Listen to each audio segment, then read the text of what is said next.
الحمد للہ وحدہ والصلاة والسلام علی من لا نبی بعدہ اما بعد۔ حج اسلام کا اہم ترین فریضہ ہے۔ اس میں لاپرواہی کرنے والوں پر بہت سے وعیدیں آئی ہیں۔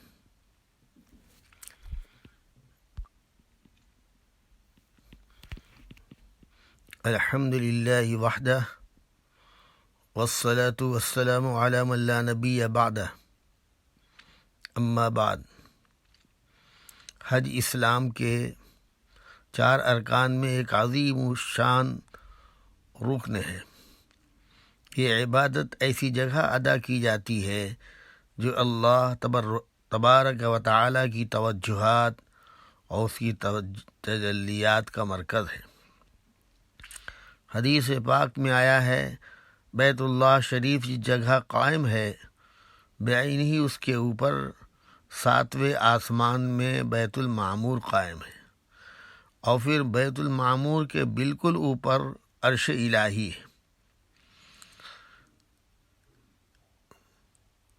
وہیں سے حق تعالی شانہ کی توجہات اور اس کے انوارات و تجلیات کا نزول سب سے پہلے کعبۃ اللہ پر ہوتا ہے، پھر وہاں سے اس کی شعاعیں پوری دنیا میں پھیلتی ہیں۔ اس لیے وہاں کی حاضری مسلمانوں کے لیے سب سے بڑی سعادت ہے۔ یہ عاشقانہ عبادت اور وہاں کی حاضری صرف ان لوگوں کو نصیب ہوتی ہے جنہوں نے حضرت ابراہیم علیہ السلام کے اعلان حج پر لبیک کہا ہو، اور جس نے جتنی بار لبیک کہا ہے اس کو اتنی مرتبہ حاضری کی سعادت حاصل ہوتی ہے۔ جس طرح وہاں حاضر ہو کر اس عبادت کی ادائیگی باعث سعادت ہے، اسی طرح ادائیگی میں شرائط و پابندیاں بھی بہت زیادہ ہیں۔ ایسی معمولی غلطیاں جرمانہ میں کفارہ اور دم واجب ہو جاتا ہے، جن کا خود حجاج کرام کو احساس بھی نہیں ہوتا۔ اس لیے حج بیت اللہ عمر بھر میں صرف ایک مرتبہ ادا کرنا فرض ہے۔ ہاں، البتہ اگر کوئی اللہ کی رحمت و عنایت سے ہر سال یا چند سال میں بار بار حاضری کا شرف حاصل کرتا ہے تو اس کی طرف سے نفلی عبادت اور اس کی خوش نصیبی ہے۔ مناسب معلوم ہوتا ہے کہ حجاج کرام کی سہولیت کے لیے حج کے اور عمرہ کے بارے میں رہنمائی کر دی جائے۔ حجاج کرام حج کی 3 قسمیں ہیں۔ ایک حج افراد، یعنی میقات سے صرف حج کا احرام باندھ لیا جائے اور مکہ مکرمہ حاضر ہو کر طواف قدوم کر کے احرام کی حالت میں قیام کیا جائے، اور یوم النحر کے دن جمرہ عقبہ کی رمی کے بعد احرام کھول دیا جائے۔ دوسرا ہے حج تمتع، کہ میقات سے صرف عمرہ کا احرام باندھا جائے اور مکہ مکرمہ پہنچ کر ارکان عمرہ ادا کر کے احرام کھول دیا جائے، پھر 8ویں ذی الحجہ کی صبح کو حدود حرم میں جہاں اپنا قیام ہے وہاں سے حج کا احرام باندھ کر منا کو روانہ ہو جائے۔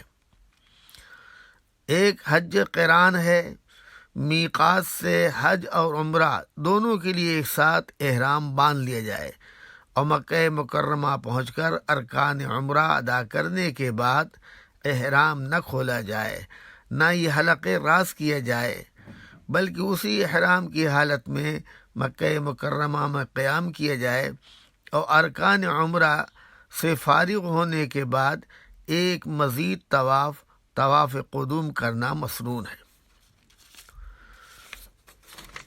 اب احرام کہاں سے باندھیں گے؟ اگر سیدھے مکہ مکرمہ جانے کا ارادہ ہو تو جہاز میں سوار ہونے سے پہلے ایئرپورٹ پر احرام باندھ لیں اور تلبیہ پڑھنا شروع کر دیں۔ لبیک اللہم لبیک لا شریک لک لبیک ان الحمد والنعمت لک والملک لا شریک لک۔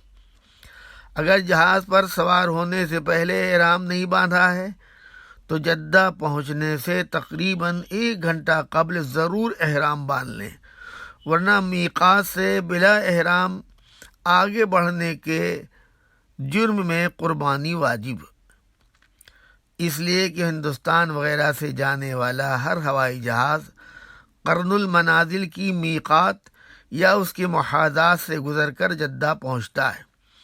اس مقام سے گزرنے پر پہلے حجاج کو بہرحال احرام باندھ لینا ضروری ہے۔ اگر پہلے مدینہ منورہ جانے کا نظام ہو تو یہاں سے احرام باندھنے کی ضرورت نہیں ہے، بلکہ جب مدینہ منورہ سے مکہ معظمہ جانا ہو تو ذوالحلیفہ سے احرام باندھا جائے گا۔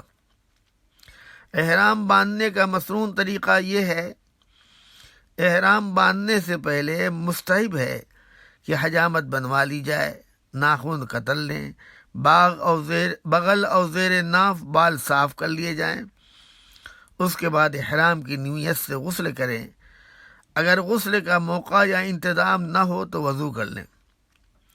غسل یا وضو کے بعد مرد حضرات سلا ہوا کپڑا اتار دیں، ایک تہمت باندھ لیں اور اس پر ایک چادر اوڑھ لیں اور خوشبوئیں لگا لیں، مگر کپڑے پر داغ نہ لگنے پائے۔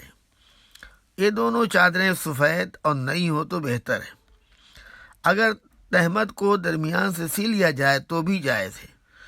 جو حضرات بلا سلی لنگی پہننے کے عادی نہیں ہیں انہیں سلی ہوئی لنگی پہننی چاہیے تاکہ کشف عورت کا اندیشہ نہ ہو۔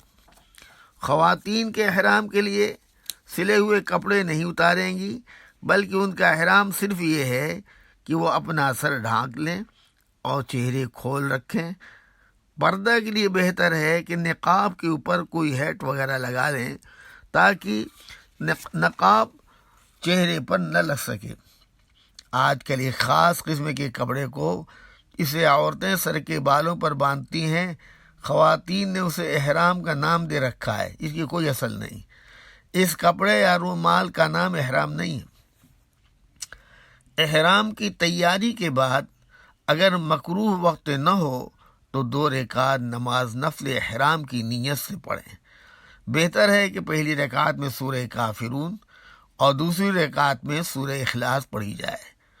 واضح ہے کہ اس نماز کو پڑھتے وقت چادر وغیرہ سے سر کو ڈھانپ لینا افضل ہے، کیونکہ ابھی احرام کی پابندیاں شروع نہیں ہوئی ہیں۔ اگر اس وقت خواتین ناپاکی کے ایام میں ہوں تو وہ نماز نہ پڑھیں، بلکہ ویسے ہی احرام کی نیت کر کے تلبیہ پڑھ لیں۔ مرد حضرات نماز سے فارغ ہو کر سر سے چادر ہٹا لیں اور اس کے بعد حج کی 3 قسمیں افراد، قران اور تمتع میں سے جس قسم کا ارادہ ہو اس کی نیت کر لیں۔ مثلا اگر افراد کا ارادہ ہو تو اس طرح کہیں، اللہم انی ارید الحج فیسرہ لی وتقبل منی۔ اے اللہ، میں حج کا ارادہ کرتا ہوں، اسے میرے لیے آسان کیجیے اور قبول فرمائیے۔ اگر حج قران کا ارادہ ہو تو یوں کہے، اللہم انی ارید الحج والعمرہ فیسرہما لی وتقبلہما منی۔ اے اللہ، میں حج اور عمرہ دونوں اکٹھا کرنا چاہتا ہوں، ان کو میرے لیے آسان فرما دیجیے اور قبول فرما لیجیے۔ اگر حج تمتع کا ارادہ ہے تو یوں کہیے، اللہم انی ارید العمرہ فیسرہا لی وتقبلہا منی۔ اے اللہ، میں عمرہ کرنا چاہتا ہوں، اس کو سہل کر دیجیے اور قبول فرما لیجیے۔ آج کل اکثر لوگ تمتع کرتے ہیں، اسی میں سہولت ہے۔ اس کے بعد مرد بلند آواز سے اور عورتیں آہستہ آواز سے 3 مرتبہ تلبیہ پڑھیں، لبیک اللہم لبیک لبیک لا شریک لک لبیک ان الحمد والنعمت لک والملک لا شریک لک۔ اے اللہ، میں حاضر ہوں، میں حاضر ہوں، حاضر ہوں، آپ کا کوئی شریک نہیں ہے، میں حاضر ہوں۔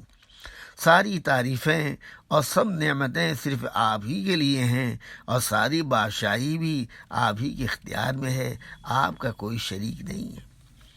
نیت کے ساتھ تلبیہ کہنے کے بعد اب باقاعدہ محرم بن گئے، احرام کی ساری پابندیاں شروع ہو گئیں۔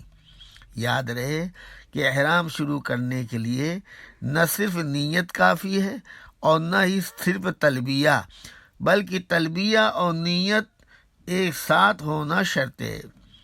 تلبیہ کے بعد جو چاہے دعائیں مانگے، یہ دعا مانگنی مستحب ہے۔ اللہم انی اسألک رضاک والجنہ واعوذ بک من غضبک والنار۔ اے اللہ، میں آپ کی خوشنودی اور جنت کا طلبگار ہوں اور آپ کے غصے اور دوزخ سے پناہ چاہتا ہوں۔ احرام شروع ہونے کے بعد بہت سی چیزیں جو پہلے سے حلال تھیں وہ بھی حرام ہو جاتی ہیں، مثلا خوشبو لگانا، بدن کی ہیئت پر سلا ہوا لباس پہننا، بال یا ناخن کاٹنا، سر یا منہ کو ڈھانکنا، جو مارنا، شکار کرنا، بیوی سے صحبت کرنا یا بے حیائی کی باتیں کرنا وغیرہ۔ حج تمتع کی صورت میں مکہ معظمہ پہنچ کر طواف شروع کرنے سے پہلے تلبیہ پڑھنا بند کر دیا جائے، اور حج افراد اور حج قران میں تلبیہ 10 حجہ کو جمرہ عقبہ بڑے شیطان کی رمی تک جاری رہے گا، اور جب تک بھی تلبیہ کا حکم باقی رہے گا کثرت سے پورے ذوق شوق سے تلبیہ پڑھنوں کے جاری رکھیں، اور پڑھتے وقت اس کے معنی کا ضرور استحضار رکھیں، اور یہ تصور کریں کہ ایک عاشق بے نوا اپنے مہمان آقا کے دربار میں کھنچا چلا جا رہا ہے۔ بیت اللہ میں حاضری، مکہ معظمہ پہنچنے اور رہائش وغیرہ سے متعلق انتظامات مکمل ہونے اور فی الجملہ یکسوئی میسر آنے پر اب آپ حرم شریف میں حاضری کے لیے تیار ہو جائیے۔ بیت اللہ شریف پر نظر پڑتی خوب دل جمعی، گریہ وزاری کے ساتھ دعا کریں، یہ قبولیت کا موقع ہے۔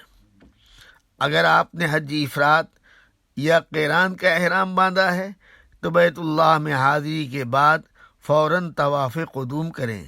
اس طواف قدوم کا حکم حج تمتع والے کے لیے نہیں ہے، بلکہ تمتع کرنے والا شخص جاتے ہی سب سے پہلے عمرہ کا طواف کرے۔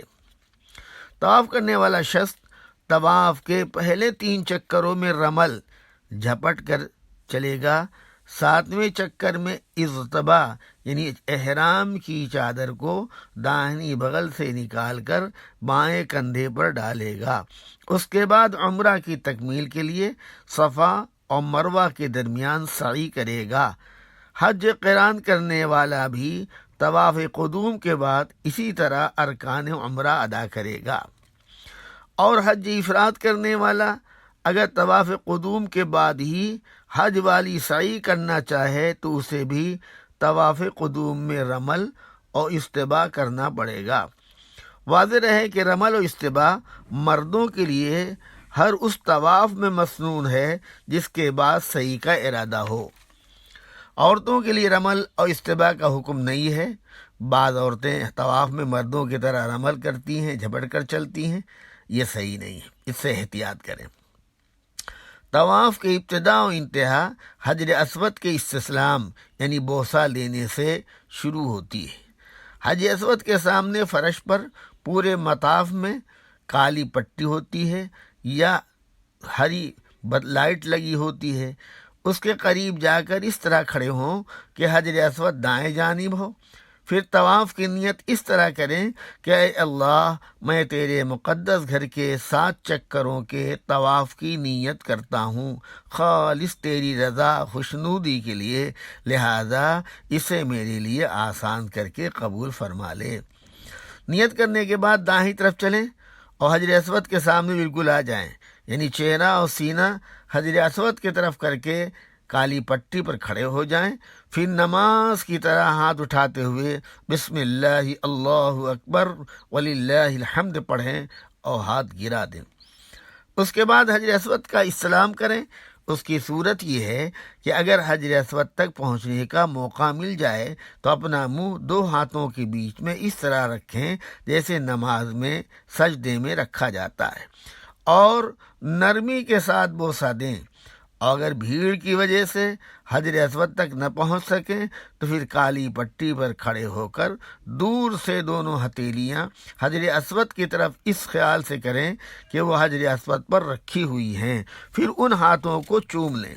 استلام کے وقت یہ کلمات پڑھ لیں: اللہ اکبر، لا الہ الا اللہ، والصلاة والسلام علی رسول اللہ۔ دور سے استلام کرنے میں بھی اتنا ہی ثواب ملتا ہے جتنا قریب سے بوسہ لینے میں، اس لیے زیادہ بھیڑ میں جانے کی کوشش نہ کریں، خاص کر خواتین حتی الامکان غیر مردوں سے اختلاط سے بچنے کا اہتمام کریں۔ استلام کے بعد فوراً اپنا چہرہ اور سینہ اور قدم حجر اسود کے دائیں طرف کر کے چلنا شروع کر دیں، اور چکر کے دوران رخ بیت اللہ شریف کی طرف نہ کریں بلکہ نظر نیچے کیے ہوئے گولائی میں چلتے رہیں، اور جب ایک چکر پورا ہو جائے اور دوبارہ کالی پٹی پر پہنچیں تو پھر چہرہ اور سینہ حجر اسود طرف کر کے استلام کریں اور فوراً اپنی ہیئت پر آ جائیں۔ اسی طرح 7 چکر پورے کریں۔ سہولیت کے لیے نقشے ملتے ہیں، انہیں دیکھ لیں۔ ہر چکر میں جب بھی رکن یمانی پر پہنچیں تو اگر قریب ہوں تو سینہ اور قدم بیت اللہ شریف کی طرف کیے بغیر دونوں ہاتھوں یا صرف دائیں ہاتھ سے رکن یمانی کو چھونا سنت ہے، لیکن اس وقت ہاتھ کو بوسہ نہیں دیا جائے گا، اور اگر بھیڑ کی وجہ سے قریب جانا مشکل ہو تو دور سے اشارہ وغیرہ نہ کیا جائے بلکہ وہاں سے ویسے ہی گزر جائیں۔ آج کل بہت سے لوگ دوسروں کی دیکھا دیکھی رکن یمانی سے گزرتے ہوئے بلند آواز سے تکبیر پڑھتے ہیں اور ہاتھوں کو بوسہ دیتے ہیں، یہ سب خلاف سنت ہے، اس سے احتراز ضروری ہے۔ طواف کے 7 چکروں میں باوضو رہنا ضروری ہے۔ اگر پہلے 4 چکروں کے درمیان وضو ٹوٹ جائے تو وضو کر کے طواف از سر نو کرنا ہوگا، اور اگر 4 چکروں کے بعد ٹوٹا ہے تو اختیار ہے، چاہے وضو تو وضو کرے، بقیہ چکروں کو پورا کرے یا از سر نو طواف کر لے۔ طواف کے دوران ذکر و اذکار، تسبیحات، دینی گفتگو اور جو بھی دعا یاد ہو کی جا سکتی ہے۔ متعین دعائیں پڑھنا ہی ضروری نہیں ہے، اور جو دعا بھی پڑھیں اتنی آہستہ پڑھیں کہ دوسروں کی عبادت میں خلل نہ پڑے۔ آج کل جو طواف میں گروپ بنا کر چیخ چیخ کر دعائیں پڑھی جاتی ہیں، یہ طریقہ قطعاً غلط ہے۔ طواف کے دوران جب رکن یمانی سے گزریں تو حجر اسود تک پہنچتے دعائیں پڑھ لیں: اللہم انی اسألک العفو والعافیہ فی الدنیا والآخرہ، ربنا آتنا فی الدنیا حسنہ وفی الآخرۃ حسنہ وقنا عذاب النار وادخلنا الجنۃ مع الابرار یا عزیز یا غفار یا رب العالمین۔ اے اللہ، میں تجھ سے دنیا اور آخرت میں عافیت اور معافی کا خواستگار ہوں۔ اے ہمارے رب، ہم کو دنیا اور آخرت میں بھلائی سے سرفراز فرمائیے اور ہم کو جنت میں لوگوں کے ساتھ داخل فرمائیے۔ اگر طواف میں استباء کیا گیا ہے تو طواف کے بعد سب سے پہلا کام یہ کریں کہ اب استباء کی کیفیت ختم کر لیں اور اپنے دونوں موڑے احرام کی چادر سے ڈھانک لیں، کیونکہ استباء صرف طواف کی حالت میں ہی مسنون ہے، اس سے پہلے یا بعد میں مسنون نہیں ہے۔ طواف کے 7 چکر پورے ہونے پر 2 رکعت نماز واجب الطواف پڑھنا ضروری ہے۔ ہاں، اگر مکروہ وقت ہو تو طواف پر طواف کرتے رہیں اور مکروہ وقت گزرنے کے بعد سب طوافوں کی الگ الگ نمازیں ترتیب وار پڑھ لیں۔ طواف کے درمیان نمازیوں کے آگے سے گزرنا منع نہیں ہے، اور طواف کے علاوہ حالت میں بہتر ہے کہ نمازی کے عین سامنے سے نہ گزریں بلکہ کم از کم سجدے کے مقام کے آگے سے گزریں۔ طواف کی نماز مقام ابراہیم کے سامنے پڑھنا مسنون ہے۔ پہلی رکعت میں سورہ کافرون اور دوسری رکعت میں سورہ اخلاص پڑھی جائے گی۔ اگر مقام ابراہیم بھیڑ کی وجہ سے جگہ نہ ملے تو کہیں بھی طواف کی نماز پڑھی جا سکتی ہے۔ طواف کے بعد منتظم جو حجر اسود اور بیت اللہ شریف کے دروازے کے درمیان تقریباً 2.5 گز کا کعبہ کی دیوار کا حصہ ہے، اس سے لپٹ کر دعا مانگنا مستحب ہے۔ اگر موقع ملے تو اس جگہ سے لپٹ کر اپنا چہرہ اور پیٹ اور سینہ لگا کر جو چاہیں دعا مانگیں۔ یہ دعا کی قبولیت کا خاص مقام ہے۔ البتہ اگر احرام کی حالت میں ہو تو اسے نہ لپٹیں، کیونکہ اس جگہ پر خوشبو لگائی جاتی ہے جس کا احرام کی حالت میں بدن سے لگانا منع ہے۔ طواف کے وقت زمزم پینا بھی مسنون ہے، اور زمزم پیتے وقت جو دعا مانگی جائے وہ قبول ہوتی ہے۔ صفا اور مروہ کی سعی۔ طواف کے بعد اگر سعی کرنی ہے تو حجر اسود کا اسلام کر کے کالی پٹی کے سیدھ میں چلیں۔ اسی جانب سے صفا پہاڑی کا مقام ہے۔ جب اس جگہ کے قریب پہنچیں اور چڑھنے کا ارادہ ہو تو یہ دعا کریں: ابدؤ بما بدأ اللہ تعالی ان الصفا والمروۃ من شعائر اللہ۔ میں سعی اس جگہ سے شروع کرتا ہوں جس کا اللہ تعالیٰ نے پہلے ذکر فرمایا۔ ارشاد ہے: بے شک صفا و مروہ اللہ کی نشانیوں میں سے ہیں۔ صفا پر بس اتنا چڑھیں جہاں سے بیت اللہ شریف نظر آئے، زیادہ اوپر چڑھنا مکروہ ہے۔ یہاں اولاً قبلہ رخ ہو کر سعی کی نیت کریں، پھر اس طرح ہاتھ اٹھائیں جس طرح دعا میں اٹھائے جاتے ہیں۔ نماز کی تکبیر تحریمہ کی طرح کانوں تک ہاتھ نہ اٹھائیں، جیسا کہ بہت سے ناواقف لوگ کرتے ہیں، اور ہاتھ اٹھائے ہوئے ذکر و اذکار دعا میں مشغول ہوں۔ یہ بھی دعا کی قبولیت کا مقام ہے۔ پھر صفا سے مروہ کی طرف چلیں۔ مروہ پہنچ کر ایک چکر مکمل ہو جائے گا۔ مروہ میں بھی اسی طرح ہاتھ اٹھا کر ذکر و اذکار میں مشغول ہوں جیسے صفا بھی کیا۔ صفا و مروہ کے درمیان جہاں ہری لائٹیں لگی ہوئی ہیں اس حصے میں مردوں کے لیے تیز چلنا مسنون ہے، لیکن عورتیں اپنی حیت پر چلتی رہیں، وہ ہرگز نہ دوڑیں۔ سبز ہرے ستونوں کے درمیان یہ دعا پڑھنا بھی منقول ہے: رب اغفر ورحم وانت الاعز الاکرم۔ اے اللہ بخشش اور رحمت سے نواز، بے شک تو ہی سب پر غالب اور سب سے زیادہ کرم کرنے والا ہے۔ سعی کے درمیان اگر وضو باقی نہ رہے تو وضو کرنا لازم نہیں ہے۔ اگر وضو کر کے آئے تو اثر نو سعی کی ضرورت نہ ہوگی، بلکہ بقیہ چکر پورے کرنے، خواہ شروع سعی میں وضو ٹوٹا ہو یا بعد میں ہو۔ سعی سے فارغ ہو کر مسجد حرام میں کسی بھی جگہ 2 رکعت نفل پڑھنا بھی مستحب ہے۔ یہ نماز سر منانے سے پہلے پڑھی جائے گی۔ واضح رہے کہ سعی صرف عمرہ یا حج کے ارکان کے ساتھ مشروع ہے۔ بلا عمرہ یا بلا حج نفلی سعی ثابت نہیں ہے۔ بعض لوگ خواہ مخواہ سعی کرتے نظر آتے ہیں اور سمجھتے ہیں کہ نفلی طواف کی طرح سعی بھی ہوتی ہے۔ یہ محض جہالت ہے۔ سر کے بال مڑانا یا کترانا۔ سعی کی تکمیل کے بعد عمرہ کرنے والا تمتع والے حضرات سر کا حلق یا قصر کرا کر احرام کھول دیں۔ واضح رہے کہ حلق یا قصر کے بغیر احرام کی پابندیاں ختم نہیں ہو سکتی، اور حنفی مسلک میں کم از کم چوتھائی سر کا حلق یا قصر لازم ہے، اور پورے سر کا حلق یا قصر سنت ہے۔ جس شخص کے سر میں 1 انگلی کے پوروں سے کم ہو یا اس کے لیے قصر جائز نہیں، بلکہ حلق ضروری ہے۔ حلق یا قصر حدود حرم میں ہونا چاہیے، ورنہ دم لازم آئے گا۔ عمرہ کرنے والا یا حج کرنے والا جب سب ارکان ادا کر چکے اور صرف حلق یا قصر باقی رہ جائے تو اپنے بال خود بھی کاٹ سکتا ہے، اور اپنے جیسے دوسرے محرم کے بال بھی بنا سکتا ہے، لیکن بال کے کاٹنے سے پہلے ناخن وغیرہ نہ کاٹے، ورنہ دم لازم ہو جائے گا۔ عمرہ کے بعد مکہ معظمہ میں قیام۔ عمرہ کی تکمیل کے بعد تمتع والا حاجی حلال ہو جاتا ہے۔ اب مکہ معظمہ کے قیام کو غنیمت خیال کریں اور زیادہ سے زیادہ طواف، حرم میں نماز با جماعت، تلاوت و اذکار کا اہتمام کریں۔ یہاں ہر نیکی کا ثواب 1,00,000 گنا ملتا ہے۔ آج کل بھیڑ کے زمانے میں حرم مکہ میں مردوں اور عورتوں کا اختلاط بکثرت ہوتا ہے، اس لیے مسجد حرام میں نماز پڑھنے سے قبل یہ ضرور خیال کر لیں کہ آپ کے دائیں بائیں یا سامنے محاذات میں کوئی عورت تو جماعت میں شریک نہیں ہے۔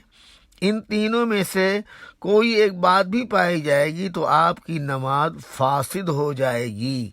نیز اپنی خواتین کو بھی سمجھا دیں کہ یا تو اپنی قیام گاہی پہ نماز ادا کر لیں، اور اگر حرم میں آئیں تو عورتوں کے مخصوص حصے ہی میں نماز پڑھیں جو تقریباً ہر طرف پیچھے کی جانب خاص کیے گئے ہیں۔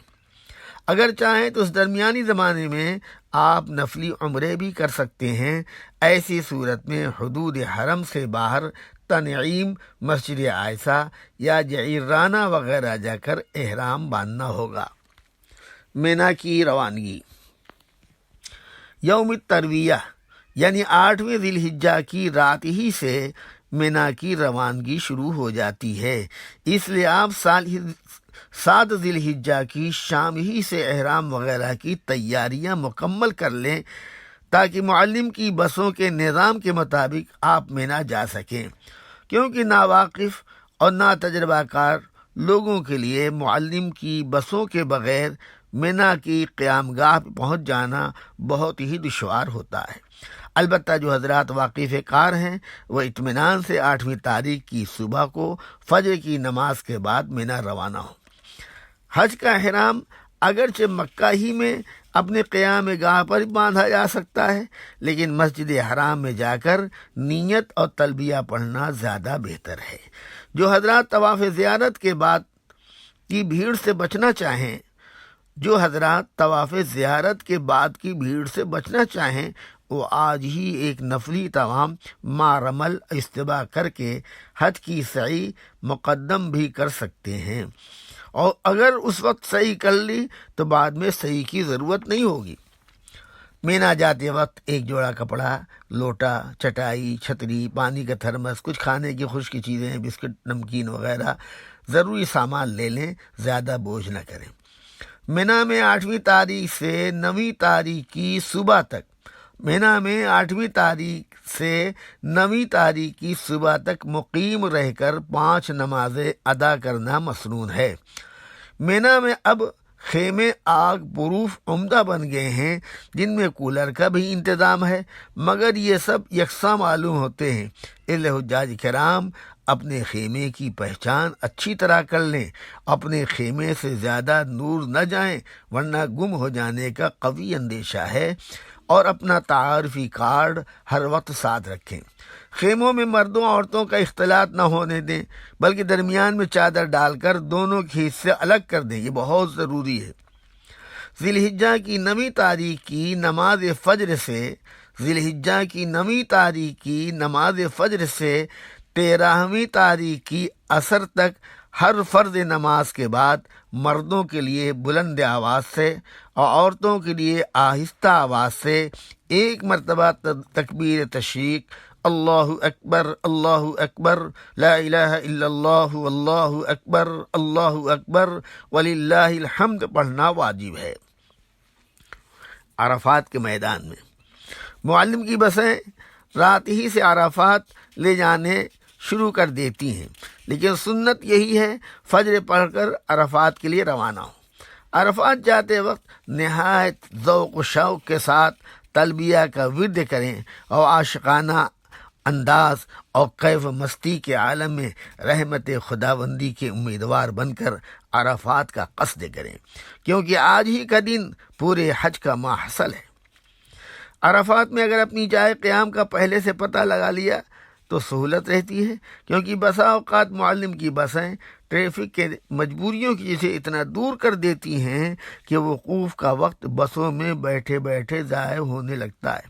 اگر قیام گاہ کا پتہ پہلے سے معلوم ہو تو عرفات میں کہیں بھی اتر کر پیدل اپنی قیام گاہ پر پہنچ سکتے ہیں، نیز میدان سے ٹیکسیوں کے ذریعے بھی آ سکتے ہیں۔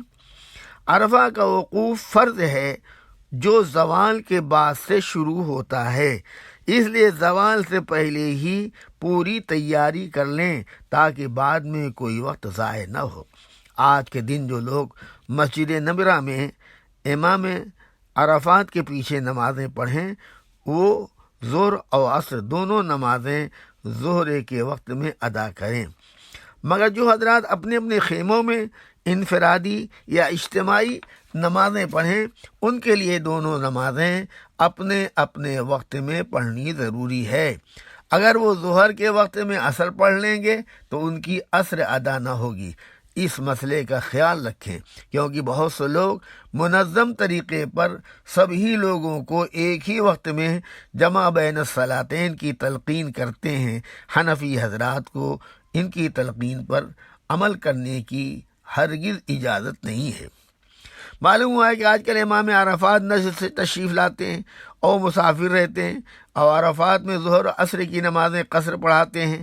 لہذا جو حجاج آج کے دن مسافر ہیں تو وہ امام صاحب کے ساتھ ہی سلام پھیر دیں، اور جو حجاج یقیم ہیں یعنی حج سے 15 دن قبل سے مکہ معظمہ میں مقیم ہیں، وہ دونوں نمازوں میں امام صاحب کے سلام پھیرنے کے بعد اپنی 2 رکعتیں پوری کریں۔ غروب آفتاب تک عرفات میں قیام کرنا واجب ہے۔ وقوف عرفات کا پورا وقت دعا، ذکر، تلبیہ، دیگر عبادات میں گزاریں۔ البتہ جو لوگ امام عرفات کے ساتھ جمع بین الصلاتین کر چکے ہیں وہ اب کوئی نماز نہ پڑھیں، اور خیموں میں رہنے والے حضرات ظہر سے عصر کے درمیان جتنی چاہیں نماز پڑھ سکتے ہیں۔ آج کے قیمتی لمحات سستی میں ہرگز ضائع نہ کریں۔ غروب سے کافی پہلے ہی معلم کے آدمی حاجیوں کو بس میں بٹھانا شروع کر دیتے ہیں۔ اگر بس میں بیٹھ جائیں تو ذکر و اذکار اور دعا سے غافل نہ ہو۔ یہ بسیں غروب سے پہلے عرفات سے نہیں نکل سکتی، اس لیے اپنی سیٹوں پر بیٹھے بیٹھے دعا، تلبیہ اور اذکار میں مشغول رہیں۔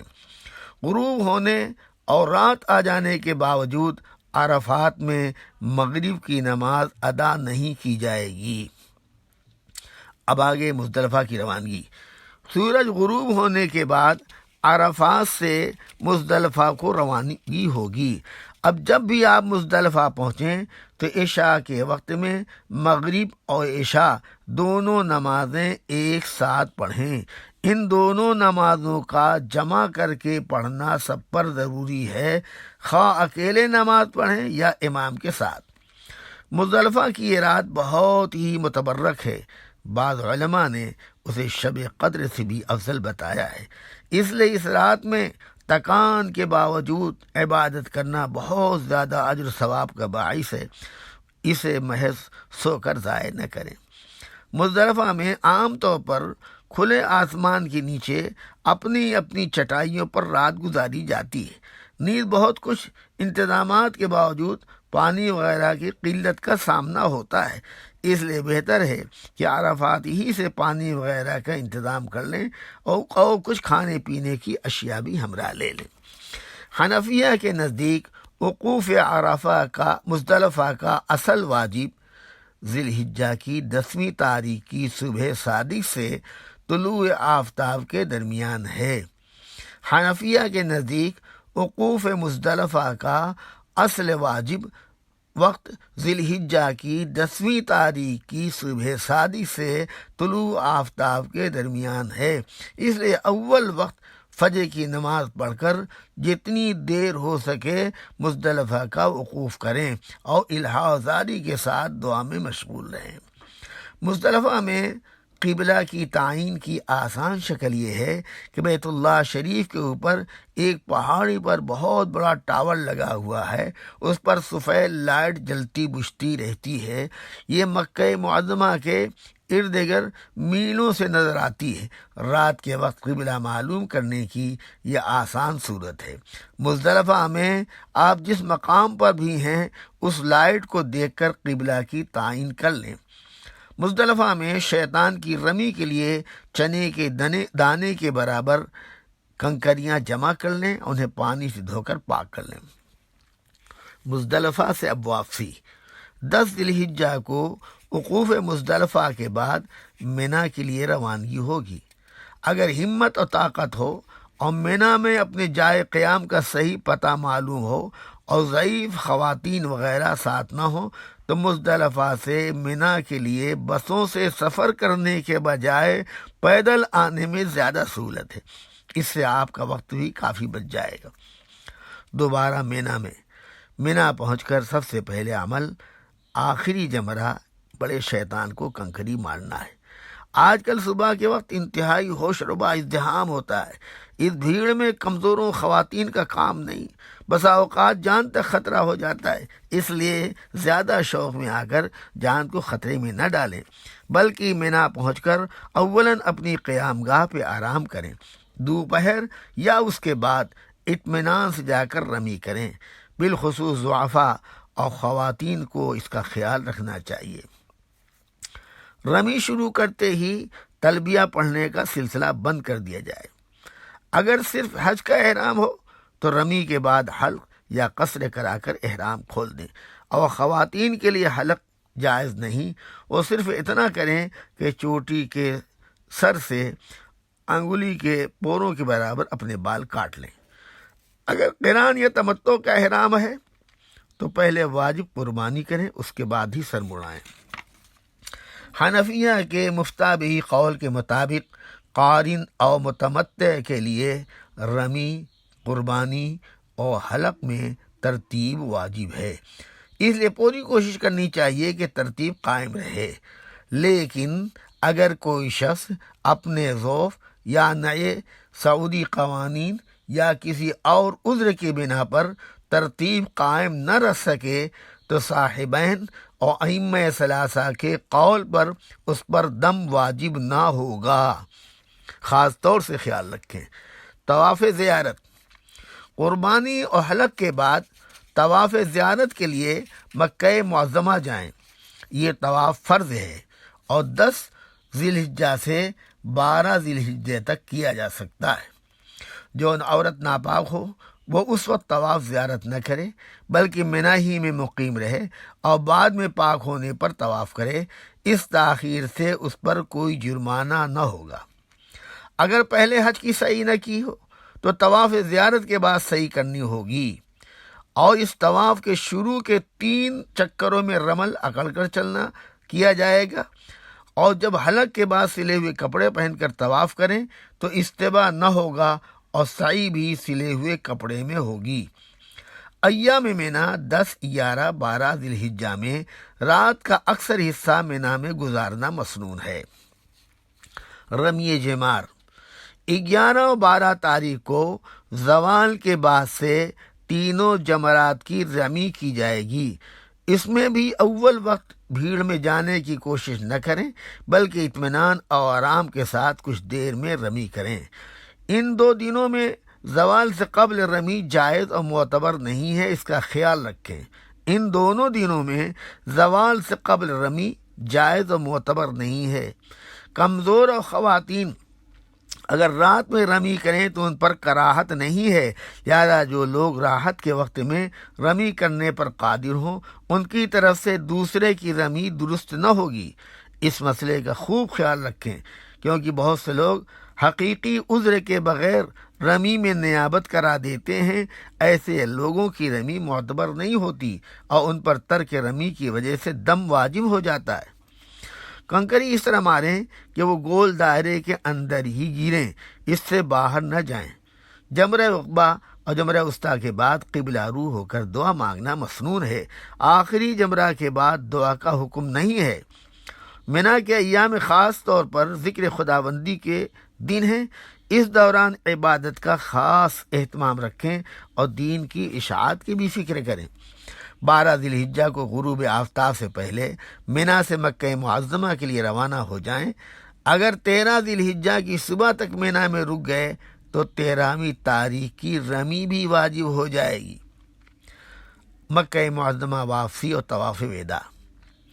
مکہ معظمہ واپس ہو کر جو حضرات فوراً وطن جانا چاہتے ہیں ان پر جانے سے پہلے طواف وداع کرنا واجب ہے۔ اگر بلا عذر اسے چھوڑ دیا تو دم لازم ہو جائے گا۔ طواف زیارت کے بعد کیا گیا نفلی طواف بھی طواف وداع کے قائم مقام ہو جاتا ہے۔ اگر کوئی شخص طواف وداع کیے بغیر میقات سے باہر چلا گیا تو اس پر دم واجب ہو جائے گا۔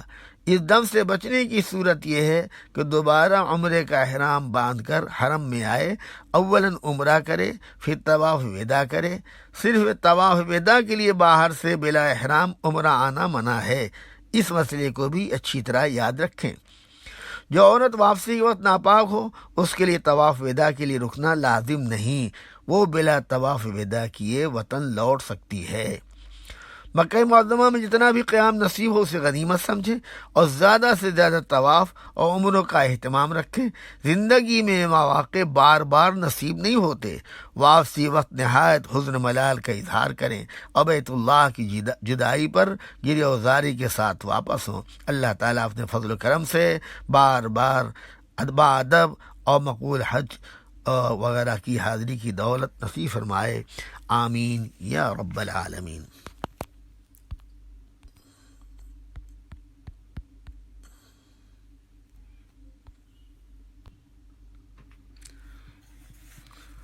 روضہ اقدس کی زیارت ہر مومن کے لیے سرمایہ سعادت ہے اور اس کے لیے ترقی درجات کا سب سے بڑا وسیلہ ہے۔ اللہ کے رسول صلی اللہ علیہ وسلم کا ارشاد ہے، جس شخص نے بیت اللہ کا حج کیا اور میری زیارت نہ کی اس نے مجھ پر ظلم کیا۔ روضہ اقدس کی زیارت کے ساتھ مسجد نبوی علیہ السلام کی حاضری اور اس میں نماز پڑھنے کی سعادت بھی حاصل ہوتی ہے، جہاں اللہ کے پیارے رسول صلی اللہ علیہ وسلم نے اللہ کے حضور میں سب سے زیادہ سجدہ کیے، نمازیں پڑھی، خطبے دیے، دعائیں کی، اعتکاف کیے، اور جہاں آپ کے ارشاد کے مطابق ایک نماز مسجد حرام کے علاوہ دوسرے مسجدوں کے 1000 نمازوں سے افضل ہے، اور جہاں کا زمین کا وہ متبرک ٹکڑا بھی ہے جس کو آپ نے جنت کی کیاری میں سے کیاری فرمایا ہے۔